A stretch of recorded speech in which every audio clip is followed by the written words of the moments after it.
WeAreChange.org here in Acapulco, Mexico, and I'm joined by the one and only Sasha Daygame. Now, you might be asking yourself, what is a pickup artist doing on the YouTube channel? What is someone who is viewed by society as one of the worst, socially unacceptable, rash, rude people doing on this YouTube channel called WeAreChange? Well, first of all, I just met Sasha, and he's been showing me his boot camp. He's been giving a lot of amazing speeches here, and he really gave me a different perspective of pickup that I never saw before. But just in your own words, Sasha, just tell us about some of the amazing work that you've been doing.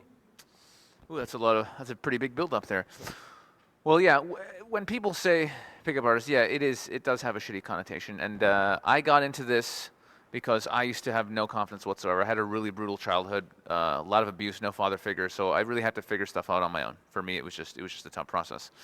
And I discovered this group of guys who wanted to get good with women, and I joined them, and I learned a lot of amazing stuff. But it's led to a lot of development, self-development. I've gone on a massive journey of discovering myself, dealing with my pain, loving myself, done a bunch of like ayahuasca, San Pedro, got into meditation, just all this stuff, this tremendous amount of stuff I've gone through. And the irony is guys come to me because they're like, I want to hook up with chicks. But then what they really discover is they want to be loved. They want to connect with somebody. They want to go much deeper. So for me, pickup is a way to kind of almost trick people in, like, oh, you want to get some pussy? All right, here, I got something for you. And then they get that. They get over their fears. They get over their ego. And then later they go, oh, okay, it's not about the girls. It's about something much deeper. So it's kind of a lie when if we call me a pickup artist, I'm lying. But what I do fundamentally, I kill fear. I kill guys' fear. That's basically. This is funny because you're there and the thing's there. Which one am I looking at? Am I over here? Doesn't matter. All right. Yeah. It's funny. I've never been interviewed by a man with a big stick before. I feel like you could just whack me. Hey, fuck, that's the wrong answer. Fuck face. Why do you hit me in the face? So the biggest challenge, I think, and this is a real serious thing in our society, it's very frustrating. If you can't have companionship, if you can't find love, you can't get sex, people snap. You in America, how many people go postal and shoot people? It happens all the time. And I really believe if you're happy with yourself enough to go and connect with another human being, and you find somebody, and you have a relationship, and you get love in your life, you're not going to go take a fucking gun and go postal. Yeah. So it's so important to be able to connect with other human beings. It's so important. And, the thing I rant about the most really is breaking free of the control mechanisms in our society. And they are so deep when it comes to our belief as men in ourselves and our ability to go out there and be men. Yeah. Just be men. Just the simplest thing is coming up to a beautiful woman and saying, you're gorgeous. I want to meet you. How many guys do you know that can walk up on the street, just they see a beautiful girl, they could just walk up to her and look at her in the eyes, human being to human being, and go, wow, you're amazing. I want to meet you. I want to connect with you. Less than 1%. Yep. Less than 1% of men. What has happened to men that we can't do that? Yep. Something has been taken away from us. And I don't think it's a fluke. I don't think it's like a weird coincidence. No, I think this is programmed. You look at the men. Look at the men that were around 70 years ago, even in the 50s in the world. They were men. They, from what I can tell from the books and the TV, everything looking back then, guys like, I don't even want to go into examples. Men were men. Yeah. Okay, and now they're not. They are less than men. And it's programmed into us. Look at religion. We're just thinking about sex is dirty. You're not supposed to masturbate. You're dirty, you're not supposed to hit on girls, you can lose your job for hitting on a girl. Are you serious? We're all here because people are fucking. People have fucked. That's why we're here right now. If people haven't been fucking, he wouldn't be interviewing any. It would just be blank space here and an iPhone just like pointing at the ceiling. That's all this would be, right? And so they inflict shame and guilt about the most basic stuff. It's unbelievable. It's like this control mechanism, and it's killing us. It's literally killing us. And the thing is, if you can't overcome your fear as a man, I mean, look. But by the way, what's normal? Just think for what's normal. Your buddy says to you, hey, let's go out there and meet some chicks. What do you expect to do? Go to a club, spend a bunch of money for what? For some fancy clothes? To get into some fancy club? You want to buy a table for $5K so you can get some chicks over there? We're taught. You want to get some women? Spend money. That's the answer to anything. Spend money. Spend money. You want happiness? Spend money. Look at the ads. Huh? Look at all the ads with a dude, with some beautiful girl standing next to a Porsche. Yeah, get the car, you're going to get the girl. Check out this watch, you're going to get the girl. The whole society, we're just programmed to spend money for anything. Yep. Are you kidding me? And so what are men doing? They're either trying to make lots and lots, they're throwing their lives away trying to make money on things they don't even love, not pursuing their passion, pursuing money so they can get the girl one day. It's a fucking scam. It's a scam.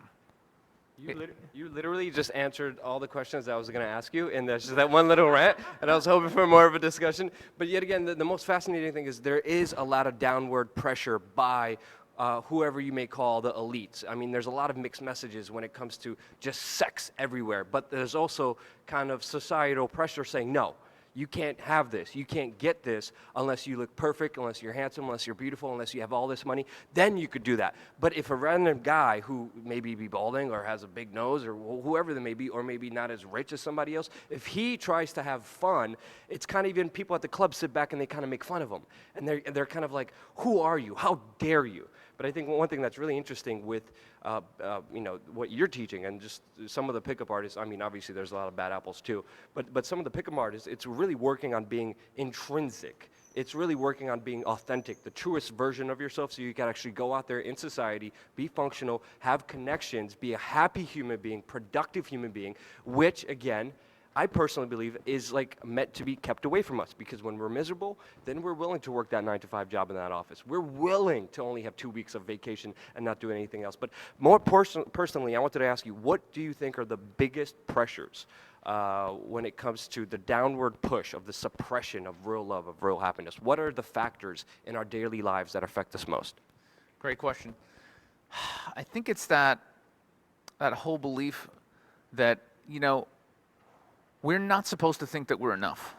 If you really look at the messages, all of them, the news, the media, the movies, everything, we're not supposed to think that we're enough. We're supposed to watch movies and see other people being enough, seeing other people do amazing things, other people doing the impossible.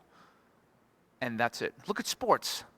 Huh? People sit around and spend money and waste their lives watching other people be awesome at something. But it never occurs to them, wait a second, I could be awesome at something too. They're training us to just be sheep, spend money, and watch other people live their passion. Yeah. We would think about that as a society. We would rather sit around and watch other people be great than even try and pursue greatness ourselves. And it wasn't like that. It wasn't like that in societies before. Everybody would strive for greatness in some area. Now, nope. The whole system is a joke. Even these basic ideas that we have. Marriage. Oh, it's normal. Marry someone, have some kids, pump out a couple more taxpayers, right? Save up money for when? For when you're 65 and you're too old to do anything because you haven't actually been told how to live healthy and take care of your body. You eat shit. You're going to have health problems your entire life anyway. By the time you're 65, you're screwed, and the government's going to steal the money anyway. And people are excited to get the house with the mortgage and have the kids and put money away for a future that doesn't exist. It's insane. It's totally insane. Yeah. And it's also financially beneficial, because when large corporations make you sad, when they make you emotionally hurt, when they get rid of that fire, that happiness, that love from you, you are seeking something else, and then people go to buying useless crap that they don't need, purchasing things to fill that gap within themselves, that pain, that hurt. And they think that, having whatever it is, a new car or a new flat screen TV will fill that void when it never does. Okay, he's asking for the mic. Let's go. So this is the, you got to I could sum it all up in it.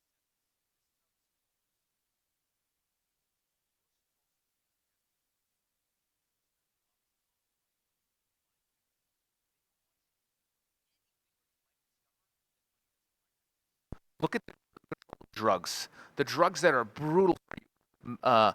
Cigarettes kill you, while making corporations that feed off murder richer. That's fine. Alcohol destroys you from the inside. Totally fine. Use it. We'll tax it. Totally fine. Dulls you, makes you stupid. But every substance that can open up chakra, which is your connection to spirit, anything that can actually connect you to source or make you think outside the box, MDMA, something that'll make you actually love, San Pedro, ayahuasca, they're banning even that stuff.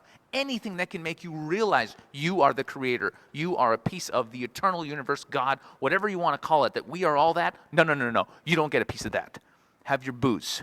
Have your fucking Hollywood movie, okay? You're not supposed to see the truth. You're not supposed to find out what's really going on ever. Drink your drink, do your smoke, spend your money. That's all you're supposed to do, and keep your fucking mouth shut and don't ask questions. That's your role.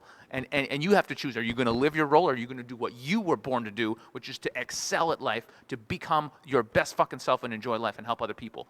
Okay? It's your choice. And understand nothing is virtually impossible, and you have the choice. You know, even one other point I wanted to bring up, just to correlate everything. In McDonald's, when there's like not enough people inside of McDonald's, they actually play sad music. Why? When they play sad music, you stuff your face in more, and you eat more useless crap because it's all psychology. It all works. They even have particular paint that changes your brain psychology. They use your own emotions against you. And one thing I enjoy about all the work you're doing, it's like you're deprogramming a lot of the limiting beliefs, a lot of the kind of self-doubt, the talk of like, oh, I'm not good enough to find a partner that's right for me. I'm not good enough to try to have a connection, a real connection, which again, is not just like picking up girls and just boning girls. No, it's a lot more deeper than that, because like the ultimate connection, like we were just hearing at your conference, is about being truly honest with your partner. It's about just exposing yourself fully and understanding that if it's your connection, it what? And it's such deeper, and it's such a bigger understanding. And I think maybe that's why the pickup artist community has, you know, such a bad rap as well, because they're seeing a lot of the potential. And also, okay, there's a lot of jerks out there too who bastardize as well. But I just want to thank you for, you know, doing everything that you're doing. We spent a lot of time. Conversations got deep. I mean, we talked about a lot of deep conversations. Really enjoy Sasha Daygame. The link to your website and your YouTube will be in the description below. I'm going to leave you on a rant just by yourself. Just go. You're amazing. I did have one more important thing I wanted to say, and it just slipped my mind, and I'm hoping it'll come back right now. That is probably the key here, is that you cannot let take away your ability to love yourself.